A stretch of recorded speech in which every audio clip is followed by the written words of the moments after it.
Inside, c'est avant tout un outil d'évangélisation qu'il faut partager au maximum de personnes. Alors rendez-vous sur YouTube, tu tapes Inside Sarah, tu prends le lien et tu le partages. Et n'oublie pas d'inviter tes amis chez toi à Chips Coca et tu regardes Inside et Dieu fera le reste.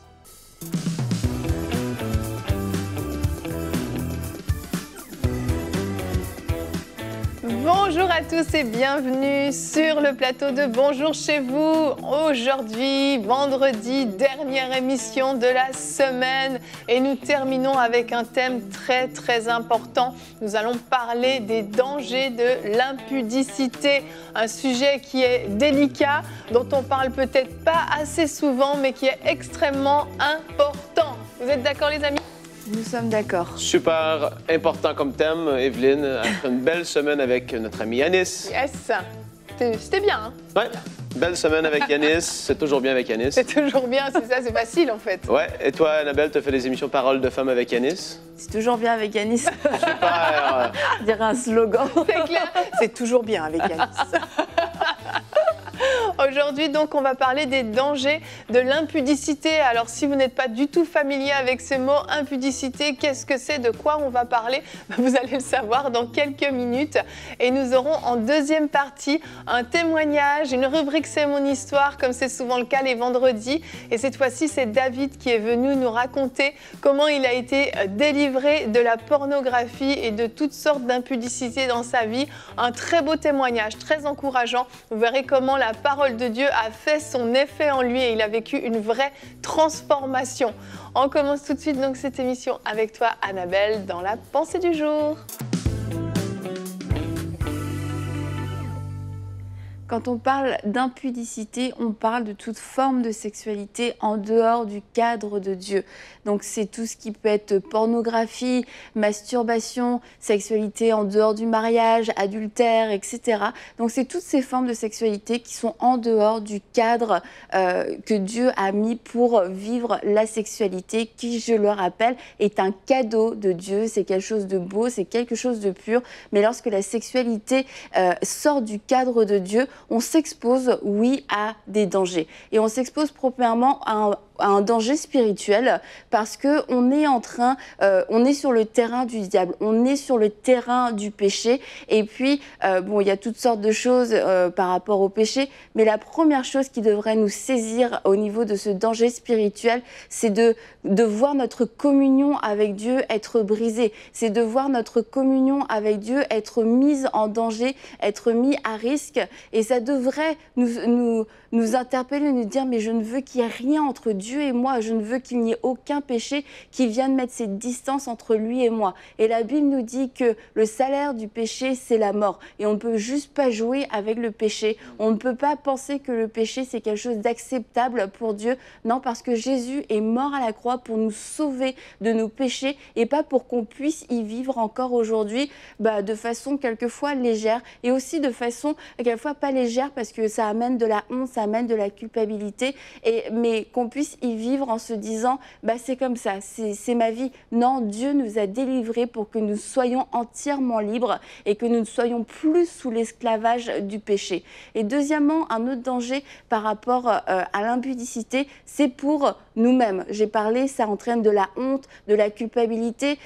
Cette sexualité en dehors du cadre de Dieu peut aussi avoir des conséquences directement au niveau du corps, des conséquences physiques. Il peut y avoir des maladies, il peut y avoir aussi des grossesses qui étaient non désirées en dehors d'un mariage. Il y a un enfant qui naît, alors que peut-être vous êtes déjà marié avec quelqu'un d'autre. Imaginez le cadre dans lequel cet enfant naît. Est-ce que c'est un cadre propice pour pouvoir grandir, pour pouvoir se développer, pour pouvoir se sentir aimé, apprécié? Ce sont des conséquences qui arrivent et on ne peut pas les nier. Et troisièmement, dans les dangers qu'il peut y avoir au niveau de l'impudicité, c'est au niveau des autres. Ça fait du mal. Ça va faire du mal. Beaucoup de couples souffrent parce qu'il y a de l'impudicité dans le couple, parce qu'il y a un des deux qui est esclave de la pornographie et c'est comme une forme d'adultère et ça entraîne tellement de douleur, tellement d'incompréhension, tellement de disputes. Donc l'impudicité n'apporte absolument rien à notre vie et on peut faire tout un discours, tout un enseignement pour expliquer à quel point l'impudicité c'est pas bien, c'est du péché et ce sont des choses je crois que vous avez déjà entendues. Mais j'aimerais aujourd'hui que vous puissiez réaliser que l'impudicité n'est pas une option dans la vie chrétienne et que vous avez ce choix, vous avez cette option de pouvoir vivre libre si vous désirez le vivre, si vous désirez réellement la liberté. Et j'aimerais terminer en vous lisant ce passage dans 1 Corinthiens 6 à partir du verset 13. Le corps n'est pas pour l'impudicité, il est pour le Seigneur et le Seigneur est pour le corps. Et Dieu qui a ressuscité le Seigneur nous ressuscitera aussi par sa puissance. Ne savez-vous pas que vos corps sont des membres de Christ? Prendrez donc les membres de Christ pour en faire les membres d'une prostituée? Loin de là. Ne savez-vous pas que celui qui s'attache à la prostituée est un seul corps avec elle? Car est-il dit, les deux deviendront une seule chair. Mais celui qui s'attache au Seigneur est avec lui un seul esprit. Fuyez l'impudicité. Quelque autre péché qu'un homme commette, ce péché hors du corps. Mais celui qui se livre à l'impudicité pêche contre son propre corps. Ne savez-vous pas que votre corps est le temple du Saint-Esprit qui est en vous et que vous avez reçu de Dieu et que vous ne vous appartenez point à vous-même? Alors je vous encourage à relire ce passage et à laisser le Saint-Esprit pouvoir vous parler. Amen. Merci Annabelle. On a longtemps associé la pureté sexuelle à peut-être la religion ou la tradition. Et puis bon, l'Église ne veut pas que ci, que ça. Mais en fait, c'est un thème qui est tout aussi actuel aujourd'hui qu'il l'était il y a 100 ans, il y a 200 ans. Et en fait, la Bible n'a pas changé sur ce sujet-là. Et aujourd'hui, on entend, oui, mais il faut vivre avec son temps. Les générations ont changé. Maintenant, on a découvert des choses par rapport à la sexualité, par rapport à la masturbation, puis la pornographie. Puis il faut s'ouvrir un peu, il faut être tolérant. Et on entend des discours comme ça, au point où, moi, je me souviens avoir parlé avec une jeune chrétienne une fois, qui a grandi dans l'église. Mais elle me disait, je ne comprends pas pourquoi avoir des relations hors mariage, c'est si mauvais en fait. Moi, tous mes amis le font et puis je me dis, il faut bien qu'on découvre aussi notre corps et puis qu'on soit enseigné, puis qu'avant de se marier, on sache dans quoi on se lance. Et c'était des choses qui était logique, selon l'intelligence humaine, c'est tout à fait logique. Mais en fait, la Bible est très claire à ce sujet-là et elle n'a pas changé. Et tu as cité ce verset qui est ce chapitre quasiment. Mais d'ailleurs, la Bible prend le temps de s'arrêter autant sur ce sujet, c'est pas pour rien. Elle en parle également dans Éphésiens, c'est notre verset du jour. Éphésiens 5 au verset 5. Car sachez-le bien, aucun impudique ou impur ou cupide, c'est-à-dire idolâtre, n'a d'héritage dans le royaume de Christ et de Dieu.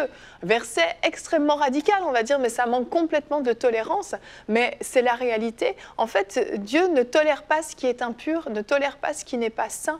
Et la sexualité hors mariage, tout ce qui est impudicité, pornographie, masturbation et autres déviances, tout ça, ce sont des choses qui ne plaisent pas à Dieu et qui ne peuvent pas coller avec sa sainteté. Dieu est saint et il ne peut pas accepter ce qui ne l'est pas. C'est aussi simple que ça. Il n'y a pas à comprendre mille et une choses et à avoir des grandes réflexions autour de ça. C'est simplement, la Bible est très claire à ce sujet et c'est des choses dangereuses. Ouais, et puis, non seulement ça, mais c'est comme la drogue. Au début, tu te dis, je fais juste ça seul dans ma chambre ou j'aime mon copain, etc. et tout ça. Mais Dieu sait, et tous ceux qui ont passé par là aussi le savent, que les conséquences vont être de pire en pire. Au début, ça commence par ça. Après ça, finalement, tu caches de ta femme que tu regardes ça, que tu pratiques ça, que tu fais ça, que tu vois que... Et ça apporte des dégâts de pire en pire, sans compter, évidemment, l'aspect maladie physique, que tu peux attraper, en tout cas, des maladies transmises sexuellement comme ça. Maintenant, je veux revenir sur la partie du verset, Annabelle, que tu as cité. Peut-être que tu peux relire cette partie-là, qui dit que celui qui est attaché au Seigneur est un seul esprit. C'était dans cette direction-là vers la fin. Mais celui qui s'attache au Seigneur est avec lui un seul esprit. Voilà. Et dans 1 Jean, chapitre 2, et le verset 6, c'est la même pensée qui est là. Là, c'est Paul qui écrivait. Et là, ici, c'est l'apôtre Jean qui écrit dans 1 Jean 2, 6, « Celui qui dit qu'il demeure en lui doit marcher aussi comme il a marché lui-même. » C'est-à-dire que celui qui dit qu'il demeure en lui, en Jésus, celui qui dit qu'il a Jésus dans sa vie, qui marche avec Dieu, doit marcher aussi comme Jésus a marché. Tu dis, mais c'est énorme comme tâche, comment est-ce que je peux accomplir ça? Mais la clé est dans ce qui est dit. Celui qui demeure en lui, ou qui dit qu'il demeure en lui. Si on ne demeure pas avec Dieu, si on n'est pas dans sa présence, si on n'est pas dans sa parole, si on ne volontairement, on ne recherche pas à le connaître plus, ça va être difficile pour nous de pouvoir marcher comme que Jésus a marché. C'est de cet angle-là que je vais attaquer aujourd'hui l'impudicité parce qu'on peut en parler pendant 1h30, je vous le garantis. Ben oui. Je peux parler de toutes sortes de choses, de délivrance, de transformation d'intelligence. Mais là, je vais mettre le point sur passe du temps avec lui et davantage, tu vas vouloir marcher comme lui. Et donc, Jésus nous a délivrés à la croix. Il a fait une œuvre pour nous qui est extraordinaire. Mais si on ne demeure pas réellement avec lui, c'est-à-dire qu'il y a beaucoup de gens, et j'ai passé par là, j'ai grandi dans l'Église, mais j'allais les soirs sortir dans les clubs, je pouvais boire, je faisais ci et ça. Je ne marchais pas comme Jésus marchait, même si j'allais à l'Église le dimanche matin. C'est parce que dans la semaine, je ne demeurais pas en lui. Je demeurais avec moi-même et mes amis qui ne connaissaient pas Dieu, et donc j'étais influencé à marcher comme eux marchaient. Si je me tiens avec Jésus, je vais commencer à agir comme lui davantage. Mais c'est trop simple. C'est une des clés qui va pouvoir vous aider à vivre une vie de sainteté, je vous le garantis. Je l'ai vécu, tu l'as vécu, et tellement de gens l'ont vécu. On se rapproche de lui, sincèrement, personnellement, et c'est normal qu'il va déteindre sur nous. Alors que moi, quand j'étais plus jeune, je marchais comme mes amis qui ne connaissaient pas Dieu. Et je tiens à le redire, c'est comme ça, parce qu'on pense comme eux, comme cette fille qui a dit « Ben c'est pas si mal, tout le monde fait ça, tout le monde a des relations en mariage. » Oui, tout le monde, mais c'est pas tout le monde qui marche avec Dieu. Et c'est là la différence. Et Dieu veut nous protéger de tellement de douleurs, des couples qui vont se séparer parce que l'homme est pris par la pornographie, la femme se sent méprisée. Il y a tellement de choses qui vont en découler de terribles, en fait, alors que le monde veut qu'on commence à faire ça maintenant, alors que les enfants ont 4, 5, 6 ans. Ça va traîner dans leur vie jusqu'à temps qu'ils se marient ou qu'ils soient en relation. Et ces choses-là vont même ressortir à ce moment-là et ça crée toutes sortes de problèmes. Dieu, quand il nous dit de ne pas faire quelque chose, c'est pour nous protéger. Amen, amen. Tu voulais ajouter quelque chose, Annabelle? Oui, comme je voulais dire, je n'ai pas lu la fin du passage. Parce que j'étais à court de temps dans la pensée du jour. T'aurais pu, mais ça finit par dire « Vous avez été rachetés à un grand prix, glorifiez donc le Seigneur dans votre corps, avec votre corps. » Et ça, c'est un point important parce que je crois que souvent, il y a un petit peu deux catégories, sans faire de grandes généralités, mais deux personnes par rapport à l'impudicité. Il y a des gens, c'est vraiment une faiblesse de la chair. Ça a été une tentation de la chair. J'ai voulu essayer, j'ai pas pu résister, puis j'ai été attirée par tout ça. Bon, voilà, ça, c'est la première catégorie. La deuxième catégorie, c'est plus des gens qui ont été victimes, qui ont vécu des abus, qui ont vécu toutes sortes de choses. Et du coup, c'est l'impudicité est comme venue les trouver et puis ils se sont retrouvés esclaves peut-être avant leur vie chrétienne, même quelquefois pendant leur vie chrétienne et puis c'est comme ça s'est imposé à eux. Mais dans tous les cas, c'est de se rappeler j'ai été racheté à un grand prix. J'ai été racheté à un tellement grand prix que je peux pas juste me permettre d'aller pécher comme ça juste pour le plaisir parce que ça me fait du bien pendant quelques secondes. Et puis de l'autre côté, pour les gens pour qui l'impudicité s'est comme imposée à eux, ben, j'ai envie de vous dire vous avez été racheté à un grand prix. Et Dieu veut mieux pour vous et vous n'êtes plus obligé de vivre sous cet esclavage. Il n'y a aucune condamnation pour vous. Oui, c'est sûr, l'impudicité est rentrée dans votre vie à travers un abus et vous dites mais j'ai été victime et là je suis encore victime et on me dit mais tu vis dans le péché, c'est sale, mais je souffre, j'ai pas envie de vivre comme ça et je veux vous redire, vous avez été racheté à un grand prix parce que Dieu a estimé que vous aviez de la valeur et il vous dit aujourd'hui ne vis plus comme ça, j'ai tellement mieux pour toi. Amen, amen. Et hier, dans l'émission de Bonjour chez vous, on a parlé de tout ce qui a été accompli à l'œuvre de la croix et que c'était accessible et disponible. Et pardon, votre libération, votre délivrance de l'impudicité est accessible et disponible aussi. Et je vais vous encourager à pouvoir vous l'approprier. Et c'est justement ce que David a fait et c'est le témoignage qu'il nous a partagé dans la rubrique « C'est mon histoire ». Et j'ai le plaisir de vous recevoir sur notre nouveau plateau de la rubrique « C'est mon histoire ». Aujourd'hui, j'ai un très beau témoignage à vous partager. J'ai le grand plaisir d'avoir avec moi David. Bonjour David. Bonjour Evelyne. Comment vas-tu? Ça va, merci. Je suis ravi d'être dans ce nouveau décor. Ouais, bienvenue. Tu es notre premier témoin dans la rubrique « C'est mon histoire ». C'est un plaisir et tu viens nous partager ton histoire, une histoire très intime. D'abord, donc merci pour le courage que tu as de venir nous partager cette histoire et je crois que ça va aider vraiment beaucoup de personnes. Tu vas nous raconter ta victoire en fait sur l'impudicité, comment tu as été vraiment délivrée et c'est un très très beau témoignage qui commence de manière assez sombre malheureusement. Lorsque tu avais environ 6-7 ans à l'école, tu as été abusée quasiment quotidiennement en fait sexuellement et tu as souffert de ça en fait pendant plus d'1 an à peu près, c'est ça? Un peu plus. En fait, c'était à peu près. J'ai pas les dates exactes, mais c'était entre CP et CE1, je pense. Et pendant presque 2 ans, en fait, un peu plus entre 1 an et 2 ans, quotidiennement, j'avais un professeur qui m'a touché sexuellement et qui profitait de moi. C'est ça, de ton innocence finalement. C'est ça. Tes parents ne savaient rien à ce moment-là et toi, tu ne voyais pas forcément le mal à tout ça. Un jour, ça s'est su, les choses ont été dévoilées, mais le mal était déjà fait pour toi malheureusement. Tu avais commencé à être fortement attirée par tout ce qui était pornographique à ce moment-là. C'est ça. Ouais, très rapidement, en fait, je suis passée à la masturbation et très très jeune. Et après, j'ai commencé à m'intéresser, à la pornographie. À l'époque, il n'y avait pas Internet, mais il y avait les magazines qu'on trouvait quand même assez facilement. Et j'ai commencé à regarder de la pornographie et à m'intéresser à des dérives sexuelles qui ne sont pas très jolies. Ouais, j'imagine. Et toi, en fait, tu étais dans une famille chrétienne. Donc, à ce moment-là, même enfant, tu avais déjà donné ta vie à Jésus. Tu aimais Dieu.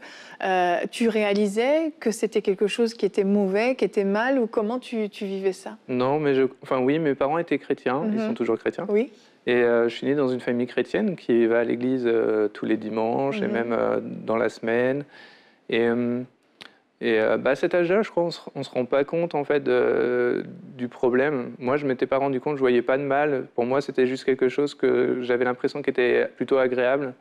Et on m'avait jamais dit c'est pas bien si un homme ou une femme te fait ça. Et ça, voilà, ça a duré quotidiennement pendant très très longtemps. Et pareil, la pornographie, pour moi, ça a pas été. J'ai pas su tout de suite que c'était quelque chose de mal, en fait. C'est ça. Et donc, tu as grandi comme ça. Et à l'âge de 18 ans, tu as souhaité te faire baptiser. Tu pensais que tu devais absolument sortir de tout ça avant ton baptême. Et au bout d'un moment, tu t'es dit, voilà, je ne suis pas parfait, mais je veux prendre un engagement avec Jésus quand même, c'est ça? C'est ça, exactement. J'allais à l'église tous les dimanches et puis plusieurs fois par semaine aussi, l'église de maison. Et j'avais cette conviction, je sais que je vivais dans le péché et je voulais m'en débarrasser. J'ai toujours voulu m'en débarrasser à partir d'un moment où j'ai compris que c'était mal, il y a je ne sais plus quel âge. Et je me suis dit, je vais quand même attendre que ce péché parte de ma vie avant de me faire baptiser. Et j'ai attendu plusieurs années, il n'y a rien qui se passait. Et je me suis dit, bon, je vais quand même marquer mon engagement avec le Seigneur, me faire baptiser. Et puis, il va faire quelque chose dans ma vie. C'est parce que voilà, Dieu va me délivrer un jour. C'était vraiment ce que je croyais. Et donc, j'ai pris mon baptême quand même à 18 ans, voilà, dans l'espoir aussi que quelque chose se passe un jour. C'est ça, tu désirais que ça change et tu croyais vraiment que Dieu pouvait faire quelque chose pour toi. Exact. Ensuite, tu t'es marié et le mariage n'a pas réglé non plus le problème. Non. C'est ça? Non, ouais, souvent les gens pensent qu'au mariage, en fait, les choses vont s'arranger. Je vais avoir une femme pour partager mes envies, mes besoins. Et en fait, c'est pas du tout le cas, non. Ça se passe pas comme ça. Je sais que ça se passe jamais comme ça. Et en tout cas, ça s'est pas passé comme ça pour moi. Vous êtes parti ensuite vivre en Chine. Donc, il y a quand même pas mal d'années qui s'écoulent. Depuis les petites écoles primaires, vous quittez la France, vous partez en Chine. Une trentaine d'années. Exactement, en tout. Et finalement, là-bas, ça empire parce qu'en fait, tu n'essayes même plus de résister et à un moment, tu en as juste marre. C'est ça. Déjà, le point de départ où j'ai commencé à chuter vraiment très profond, c'est qu'on n'avait plus d'église. Ouais. Plus d'église en Chine, c'était compliqué d'en trouver une. Et puis, petit à petit, j'ai abandonné la lecture de la parole. abandonné la prière. Finalement, j'ai abandonné tout ce qui était nourriture spirituelle pour m'édifier. Et j'ai commencé à m'abandonner au péché. Donc, aux dépens de nourrir mon esprit, j'ai nourri ma chair. Et je suis tombé très, très profond dans le péché, dans l'impudicité. C'est ça. Et un jour, ta femme l'a su. Et là, ça a été un déclic pour toi de voir en fait la peine que ça lui avait causée. C'est ça. Un jour, elle a découvert quelque chose que j'avais fait. Et donc, elle est venue me le dire avec beaucoup de peine. Et à ce moment-là, j'ai ressenti vraiment la douleur. C'est comme si je vivais sa douleur, en fait. Et j'ai compris, je me suis dit, je ne peux pas faire ça si je l'aime. Je ne peux pas la faire souffrir autant. Ouais. Et donc, évidemment, j'ai avoué. Je n'avais pas d'autre choix, déjà. Et puis, mais j'en ai pas profité pour lui dire tous les autres péchés que j'avais fait avant. Et pourtant, je sais que je devais le faire, mais je ne l'ai pas fait. Et voilà. Ouais, c'est ça, il y avait la honte, il y avait le désir de la préserver, de te préserver aussi. C'est un mélange de sentiments, mais mine de rien, cet élément a quand même déclenché un déclic, le désir de remonter la pente. Exactement, ouais, ça a commencé, ça a été un peu le déclic en effet, quand j'ai ressenti cette douleur, cette souffrance, je me suis dit, ça ne peut pas continuer, là, je suis vraiment dans la boue la plus sale, le puits le plus profond dans lequel je peux être. Et là, vraiment, j'ai vraiment crié à Dieu, j'ai dit, Seigneur, fais quelque chose, sors-moi de là, sors-moi de cette boue, je ne sais pas comment, ça fait des années que je suis dedans et fais quelque chose. Et comment Dieu a opéré justement ce relèvement dans ta vie? Il a commencé d'abord par nous donner une église de maison. Et c'est vrai, ça a été le premier exaucement à la prière, parce que ça m'a poussé vraiment à m'intéresser plus aux Écritures de nouveau. Je me suis remis à m'adresser à lui par la prière. Et puis, j'ai commencé à chercher des enseignements, un peu sur tout. Et donc, j'ai regardé aussi EMCI TV. Et là, entre ce que je lisais dans la parole et puis les enseignements que je regardais sur EMCI, il y avait quelque chose qui est ressorti vraiment par rapport à la foi, par rapport à ma circonstance. C'est ça, parce que tu disais que même au moment de ton baptême, tu pensais que Dieu, de toute façon, allait te délivrer un jour, ça allait arriver, et tu étais en attente que ça arrive. Mais là, à partir de ce moment-là, tu as commencé à comprendre les choses différemment par rapport à l'œuvre de la croix. Exactement. Ça, c'était vraiment le mensonge du diable, un mensonge qu'il avait implanté dans ma vie, c'est de me faire croire qu'un jour, je serai délivré. Et alors, quand on dit la phrase comme ça, on a l'impression que c'est vrai, que c'est la vérité. Un jour, je serai délivré, un jour, je serai guéri. Mais c'est complètement faux, c'est un mensonge du diable. La réalité, c'est que Jésus a tout accompli à la croix. Il nous a déjà délivrés, déjà guéris. Et c'est dans Éphésiens 1,7, Paul dit « En Jésus, parce qu'il s'est donné en sacrifice, nous avons été délivrés ». Et c'est bien le passé qui est utilisé. Ouais. En général, on peut voir plusieurs passages dans la Bible comme ça, c'est le passé qui est utilisé ou le présent. C'est ça, vous avez été guéris. C'est ça, qu'on est déjà guéri, déjà délivré. Et là, j'ai commencé vraiment à croire cette parole. Je me suis dit, j'avais faux jusqu'à présent, donc j'ai placé ma foi au bon endroit. Comme Paul dit, combat le bon combat de la foi. Là, j'ai compris que je combattais un combat de la foi, mais qui était mal placé. Et là, j'ai compris que vraiment, je devais croire que j'étais déjà délivré, déjà sauvé, et surtout déjà délivré. Voilà. C'est ça. Et là, ça a opéré vraiment un changement dans ta tête, mais dans ton attitude aussi. Tu as commencé à confesser aussi la parole et des vérités et à résister vraiment au diable, finalement. C'est ça. En conformité aux Écritures, et puis à ce que j'entendais aussi sur MCI, qui est conforme aux Écritures, j'ai compris que je devais déclarer la parole. Pas seulement croire que j'étais délivré, pas seulement croire que je n'étais plus esclave du péché, mais enfant de Dieu, mais que je devais le déclarer. C'est en particulier quand j'ai lu que Jésus dit si vous parliez à cette montagne, vous lui dites déplace-toi d'ici à de là, et elle le ferait. Et donc j'ai compris qu'en fait il faut s'adresser directement à notre montagne. Donc je me suis directement adressé à mon impudicité, à la pornographie et à toutes ces choses impudiques que je faisais. C'est ça, parce qu'à ce moment-là, tu avais quotidiennement, en permanence, des pensées impures qui venaient tout le temps, qui montaient dans ta tête, c'est ça? C'est ça, ouais. Jusqu'à avant mes déclarations, c'était vraiment des pensées impures quotidiennes. Plusieurs fois par jour, vraiment, j'avais des désirs impurs. Et quand j'ai commencé à déclarer la parole, vraiment sur le fait que je suis enfant de Dieu, je suis mort au péché, le péché est mort pour moi, le monde est mort pour moi. J'ai commencé à déclarer la pornographie est morte pour moi, je suis mort à la pornographie et à toutes ces choses, à toute l'impudicité. Et là, j'ai vu l'efficacité, ce que j'attendais depuis plus de 30 ans. J'ai vu en quelques semaines déjà, je pratiquais moins. Après, en quelques mois, c'était vraiment sporadique. Et puis après, ça a complètement disparu jusqu'au jour où vraiment, un jour, vraiment, je me réveille et je me dis, j'ai plus de pain, c'est impur. Wow. Et c'était vraiment, je me sentais libéré, délivré. Wow. Une vraie délivrance, il n'y avait plus rien qui venait dans mes pensées. Et vraiment, j'ai compris que Satan avait fui, en fait, vraiment. J'ai résisté au diable, comme tu dis, et le diable a fui. A fui, exactement. Waouh, c'est extraordinaire. Tu t'es vraiment approprié ce que Jésus avait fait à la croix. Et la transformation s'est opérée. C'était un vrai miracle, ouais. C'est vraiment... J'ai vraiment eu à cœur de partager ce témoignage parce que je sais qu'il y a beaucoup de gens qui vivent dans le péché et ils essayent encore et encore de s'en sortir. Il y a des gens qui prient pour eux, pour leur délivrance, mais il n'y a rien qui se passe. Et des fois, c'est simplement parce que la foi est mal placée. On n'a pas la foi dans le fait de ce que Jésus a déjà fait à la croix. Il a tout accompli. La Bible dit qu'il a tout accompli. Nous avons déjà été délivrés.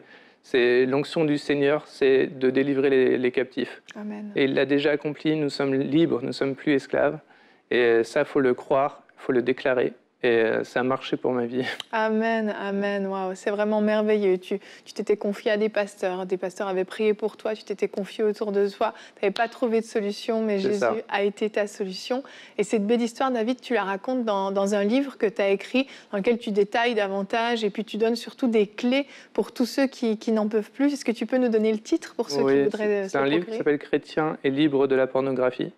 Et c'est le Seigneur qui m'a mis à cœur vraiment de partager ce témoignage dans ce livre avec des clés. Voilà, c'est vraiment sur des clés, en particulier la foi bien placée dans la parole de Dieu, dans la vérité de la parole et la déclaration de la parole essentiellement. Donc, et en plus, ce livre est gratuit donc en version numérique pour ceux qui voudraient le télécharger. Exactement, ça c'est formidable. Merci d'avoir raconté ton témoignage, mais de l'avoir aussi mis par écrit, rendu disponible gratuitement en téléchargement pour tous ceux qui le souhaitent. Donc, Chrétien et libre de la pornographie, c'est un livre qu'on vous recommande si vous luttez avec ce problème depuis 30 ans ou depuis un mois, peu importe, vous pouvez vous en sortir. Merci beaucoup David d'être venu nous partager ton histoire. Merci Evelyne de m'avoir invité. Avec joie.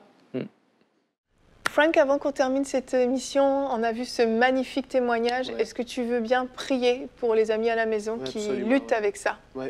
Si c'est votre cas, faites juste fermer les yeux là où vous êtes. On va prier ensemble parce que Dieu voit votre cœur. Il voit la détresse dans laquelle vous vous trouvez et il n'est pas indifférent à ce que vous vivez, tout comme ça a été le cas pour David aussi. Et puis, Seigneur, je veux te remercier parce que tu connais chaque personne qui est ici et qui regarde cette émission. Annabelle, Evelyne et moi-même, on se met en accord avec ta parole, avec le fait que nous avons déjà été délivrés au travers de l'œuvre de la croix. Je veux te remercier, Père, parce que tu viens mettre à la lumière ces choses aujourd'hui. Et par ton esprit, tu commences à agir. Je prie qu'il puisse y avoir des libérations, des délivrances par rapport à ces choses. Si c'est des liens spirituels, au nom de Jésus, je prends autorité maintenant. Je me dresse contre toi, esprit d'impudicité, qui veut pousser ces gens à commettre toutes sortes de choses. On te dit hors de leur vie maintenant. Lâche-les. Lâche leur vie. Et Seigneur, on veut te remercier parce que tu agis en ce moment. Je prie qu'il puisse y avoir des repentances sincères. Je prie que les gens puissent se rapprocher de toi. Je prie qu'ils puissent croire à nouveau que c'est possible de recevoir leur délivrance parce que certains, ça fait des années que vous aspirez et que vous vous dites, mais ce n'est pas la volonté de Dieu, c'est faux. Aujourd'hui, tu as entendu ce témoignage, tu as entendu la parole. Crois que Dieu veut agir dans ta vie au nom de Jésus. Yes, amen. Merci Seigneur. Et on veut vraiment vous encourager à pouvoir faire la même démarche que David a faite, à prendre cette décision que désormais ça va être différent et vous avez en vous la capacité d'aller récupérer ce que Jésus a accompli à la croix pour vous. Vous pouvez aller vous approprier cette délivrance, cette liberté parfaite parce que les chaînes du péché ont déjà été brisées. Oui. Une nouvelle vie est possible pour vous. J'espère que cette émission vous a encouragé, vous a donné des clés pour pouvoir vous en sortir. Ne renoncez jamais. Vous pouvez vous en sortir. Vous pouvez vivre une vie vraiment différente. Ne baissez jamais les bras. Et on va se retrouver la semaine prochaine pour de nouvelles émissions de Bonjour chez vous. Passez un bon week-end.